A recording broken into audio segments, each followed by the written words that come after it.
peaceful people. This is Emily from the Peaceful People Project. If you watched my International Women's Day video last week, then you'll see that one of the things I did that day was I learned how to make reusable cloth pads for women in need. I did this through an organization called We Care with Underwear with my friends at the D.I.Y Arts Collective. We Care with Underwear is focusing right now on sending underwear and reusable cloth pads to women in Haiti and Zimbabwe because those countries recently suffered a rash of earthquakes. However, it's important to do this all the time because women in developing countries and girls in developing countries, in a lot of cases, have to miss up to 60 days of school per year just because they have their periods and they can't afford protection. This is kind of difficult for me to talk about. This is kind of difficult for a lot of people to talk about. But I think that that's a good reason why we should talk about it, because it's one of those barriers to women's education in developing countries that just sort of gets swept under the carpet because it's uncomfortable. It doesn't come up very often in polite conversation.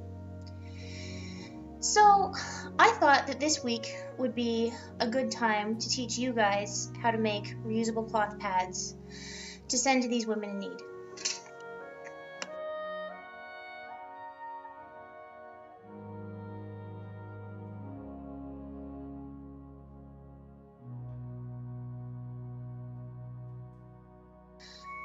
So before we start making our pads, we need to gather our materials. The first thing we need is obviously fabric. The fabric should be soft, lightweight, breathable, and at the same time reasonably absorbent. I'm going to use the sleeve of an old t-shirt.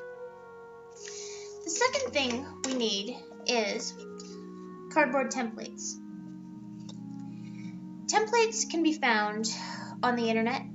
You can trace around a disposable pad, but in my case, I got them from my friend Kaylin at the We Care with Underwear event last week on International Women's Day. I traced them on paper and then again on this cardboard, which I got from the back of an old cereal box. The next thing we need is a ruler. So this is a good way to show you how big the pad piece and the soaker pocket piece should be. The pad piece can be anywhere between 8 and 11 inches. I'm just going to hold it up to the ruler so you can see. And the soaker pocket, I cut it out so that it's 8 centimeters by 15 centimeters. Sorry to mix metric and imperial, but that's just how I grew up in the public school system. Yay, Canada! The next thing you're going to need is a pair of good quality fabric scissors. These should be large scissors and they should only ever be used to cut fabric so they retain their sharpness. I got these from the Dollarama, but they work really well. The next thing you're going to need is a marker or tailor's chalk for tracing your pattern on the fabric. If you're using a marker, it should be washable. Next, you're going to need a needle and thread or a sewing machine.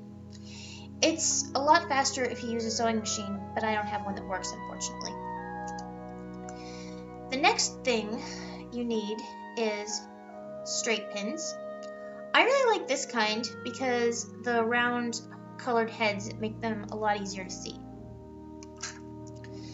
Finally, you're going to need some means of fastening your pad when it's finished. You can use Velcro, you can use snaps, but I'm going to use a button.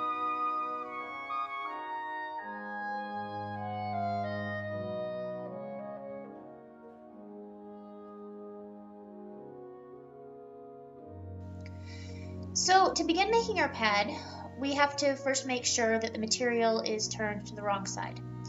So in this case, that would be the side that's on the inside of the shirt. So you can see the inside seam of the t-shirt is visible right now. That's because the t-shirt sleeve is turned inside out. So now that we have that sorted out, we can start tracing our template. We're going to trace two of this large pad shape, and one of the small rectangular soaker pocket. So since the sleeve of the t-shirt is still intact, we're just going to trace this shape once and it will cut two of them. So let's get started.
So I'm sorry I didn't film myself cutting out the shapes, but I figured that if you guys know how to use YouTube, you probably also know how to use scissors.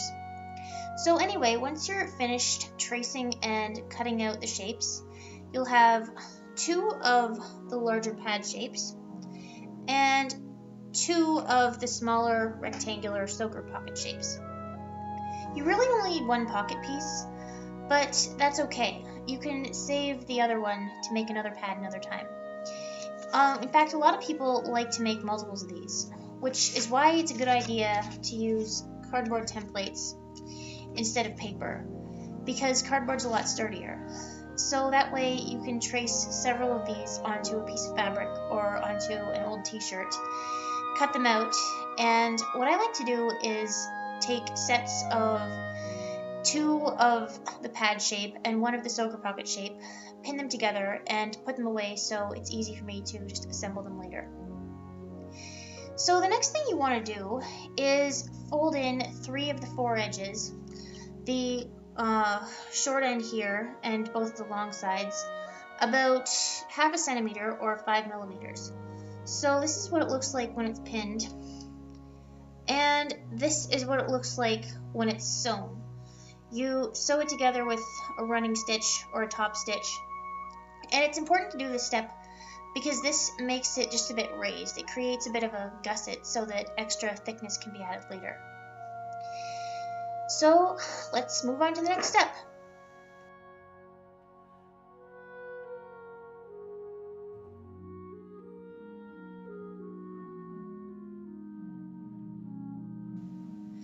So after you're finished sewing the edges of your soaker pocket, you want to pin it onto one of the pad shapes on the right side, so the outside of the t-shirt, and then you sew that onto the pad using a running stitch, like this.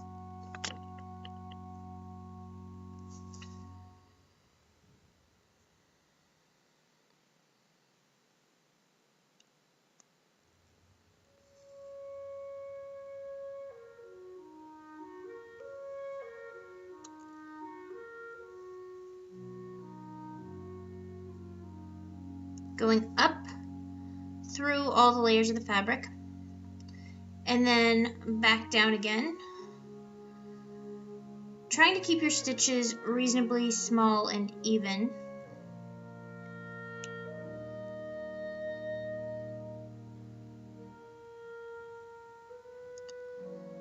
And you do that along the three edges of the pad that you pinned in place.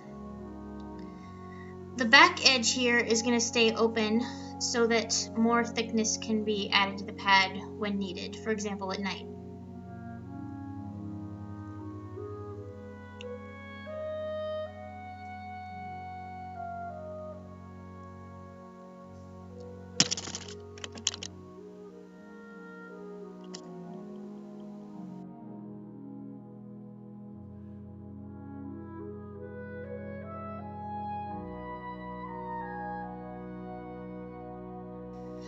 So once you finish attaching your soaker pocket, it should look like this.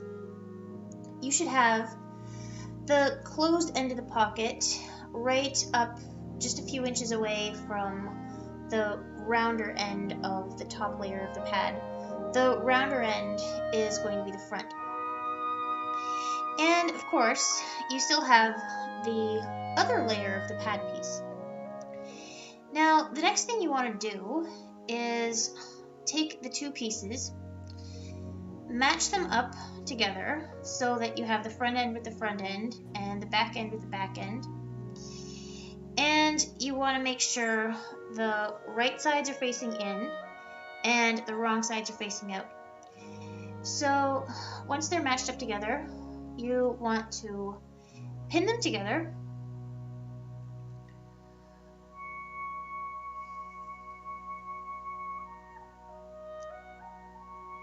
I like to use about 8 pins, so one on each end, one on the corner of each wing, and then 4 more in between. So we're going to put in our pins.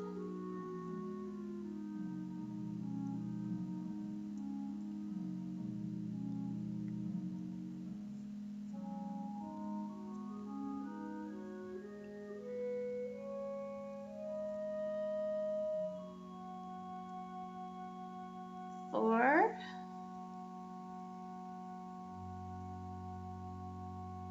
5,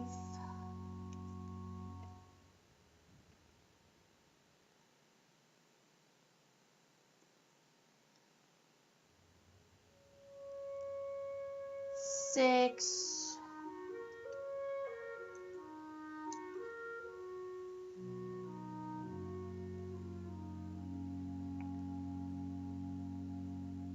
7,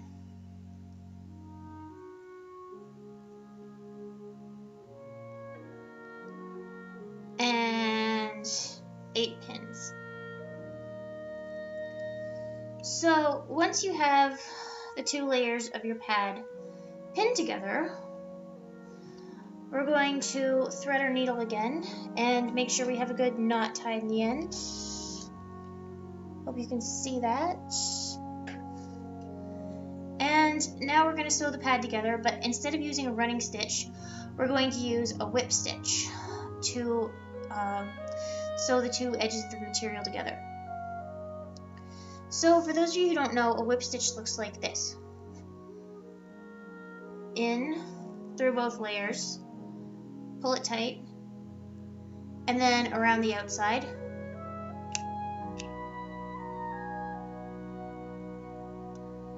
And you just keep going like that. I find the whip stitch to be a lot easier than the running stitch. So you're going to sew almost all the way around the edge of the pad, but not all the way around. You want to leave a gap about 3 or 4 finger widths.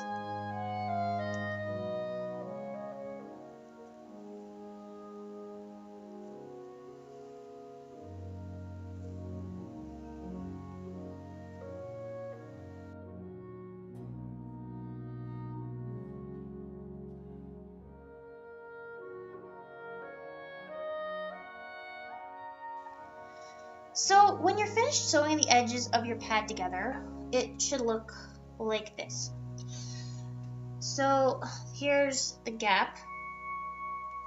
And the reason why we left the gap is because we're now going to turn our pad back right side out.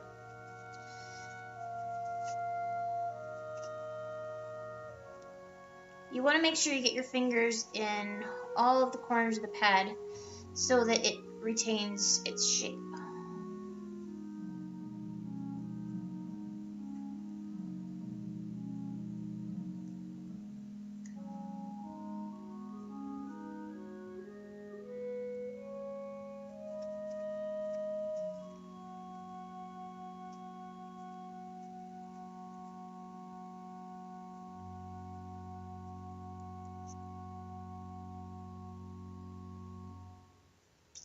There we go.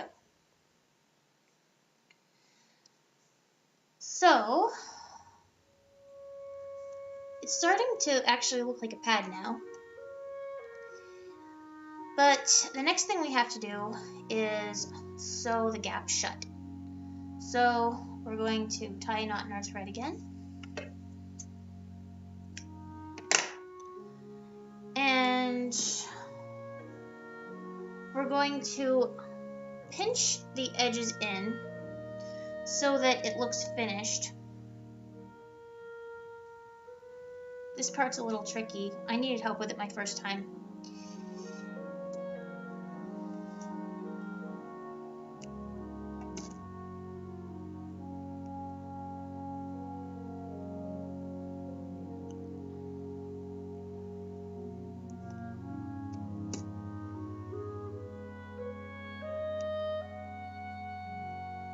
So we're going to pin the pinched edges, take our needle and thread, and whip stitch the gap shut.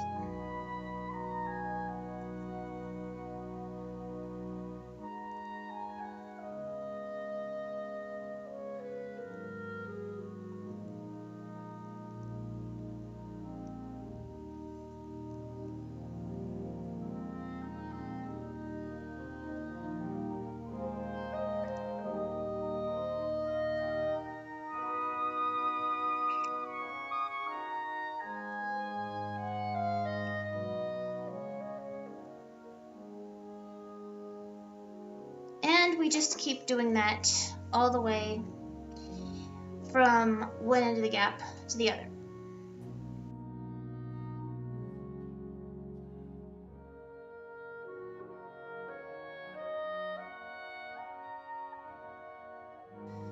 So once you're finished sewing the gap shut, the pad should look like this.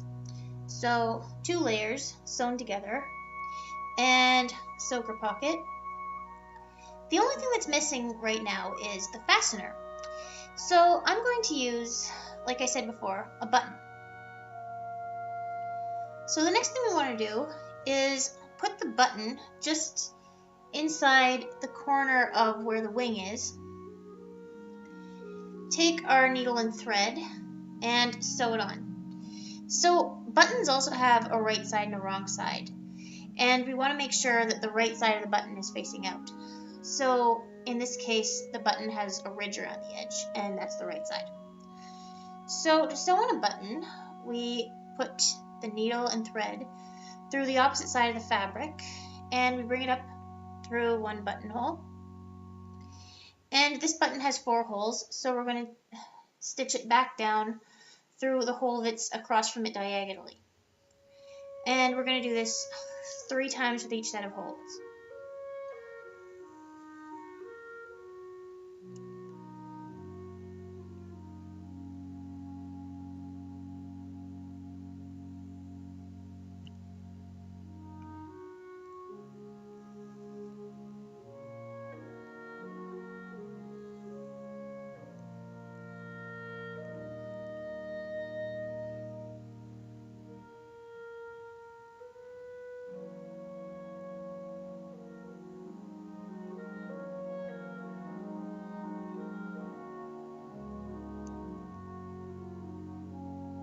And now we're going to tie off our thread on the back.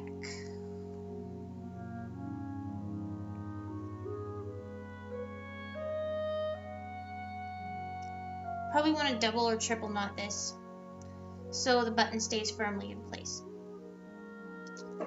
And then, of course, we cut off our thread.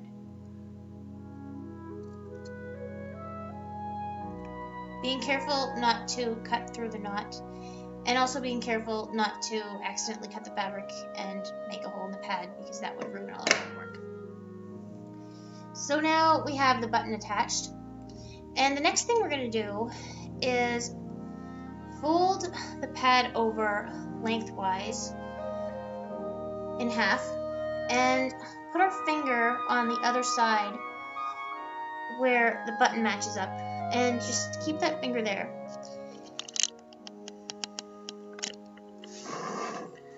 Now we're going to take our marker and mark a dot there. And just measure about how long the button is. So our button is almost 2 centimeters across. And so we're going to draw a line that's about that size through the dot. It's not quite 2 centimeters, so we're going to stop at 1.9. So now we have a line on the other wing.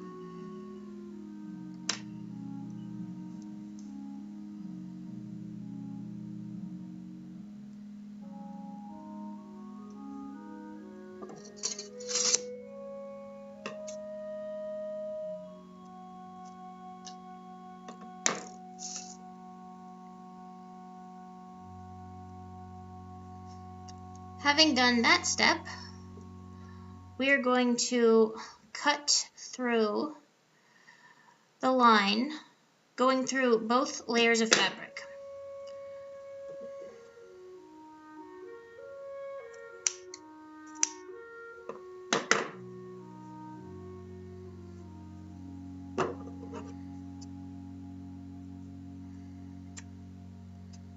Making sure that both layers are cut all the way along the line we drew.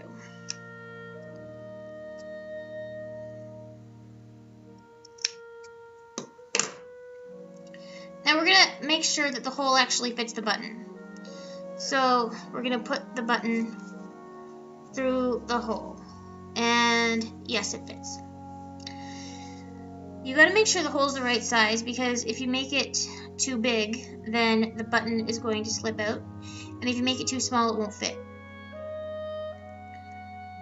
So the next thing we're going to do, of course, is hem around the buttonhole so that it stays that size. Take our needle and thread and whip stitch around the hole. Going through both layers of the fabric. We're not sewing the hole back together. We're just sewing around the edges of the hole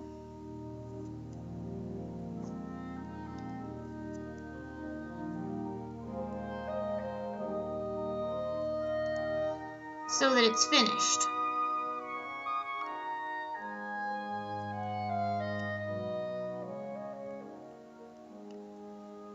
Can you see that?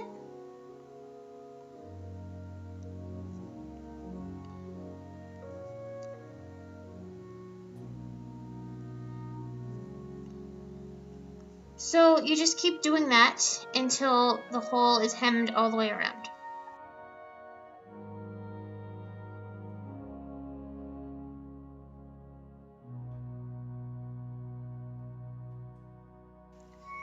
So here's the pad that we just finished making together. And here's one that I made earlier today before filming this video. So as you can see, it's got the 2 layers. The soaker pocket on the outside so that more thickness can be added if necessary. It has a button and a buttonhole. So of course the button and the buttonhole are instead of the adhesive material that you'd find on a disposable pad. So if a woman was going to put this on, she would fold the wings under the underside of her underwear, button them in place, and it would just stay like that. So now that you're finished making your pad, you're probably wondering where to send it. If you live in Canada, you're going to want to go to the We Care With Underwear website at www.wecarewithunderwear.ca.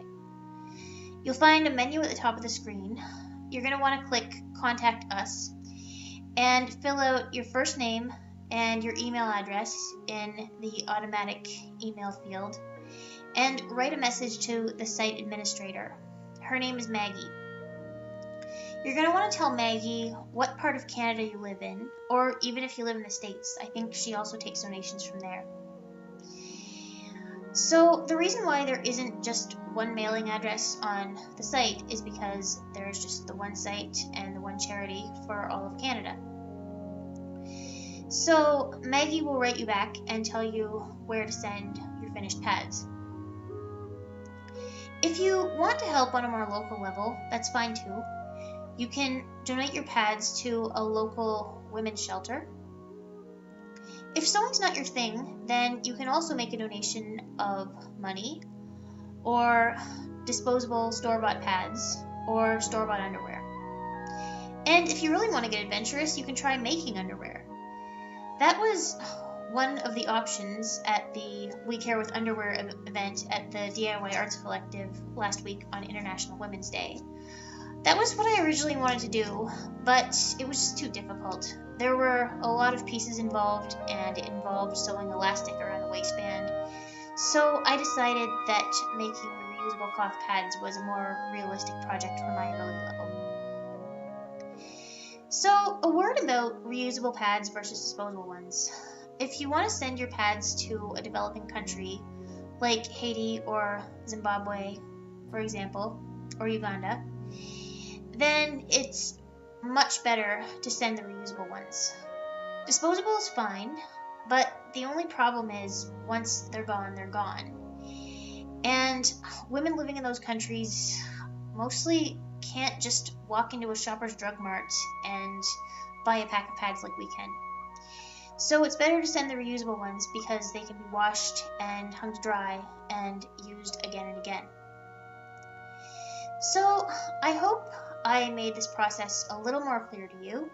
If you have any questions, please feel free to comment down below or contact me privately at 7.peaceful.people2013@gmail.com. Thanks for watching and happy sewing.